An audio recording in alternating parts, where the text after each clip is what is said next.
வாழ்க வளமுடன். சுகம் சோக நற்பவி நற்பவி நற்பவி.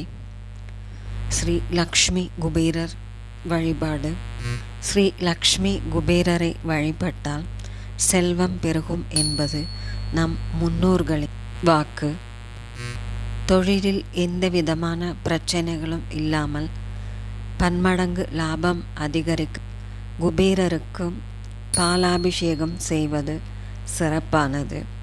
வியாபாரம் நன்றாக நடப்பதற்கு வருடத்தில் ஒரு முறை திருவண்ணாமலையில் உள்ள குபேர லிங்கத்தை வழிபடுவது சிறப்பான பலன்களை தந்தருளும். குபேரரை வியாழக்கிழமைகளில் அவருக்குரிய திருநாமங்களை சொல்லி வழிபடுவது சிறந்த நற்பலன்களை தந்தருளும். ஓம் ஐஸ்வர்யம் அளிப்பவனை போற்றி.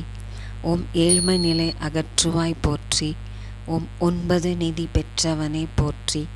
ஓம் ஆனந்தம் தரும் அருளை போற்றி. ஓம் ஈடிலா பெருந்தகையே போற்றி. ஓம் கனகரத்தினமே போற்றி. ஓம் கனகராஜனே போற்றி. ஓம் காசு மாலை அணிந்தவனே போற்றி. ஓம் குருவார பிரியனே போற்றி. ஓம் குணம் தரும் குபேரா போற்றி. ஓம் குன்றாத நிதியளிப்பாய் போற்றி. ஓம் கோடி நிதி அளிப்பவனே போற்றி. ஓம் சங்க நிதியை பெற்றவனே போற்றி. ஓம் சங்கர பிரியனே போற்றி. ஓம் சங்கடங்கள் தீர்ப்பவனே போற்றி. ஓம் சித்திரலேகா பிரியனே போற்றி போற்றி.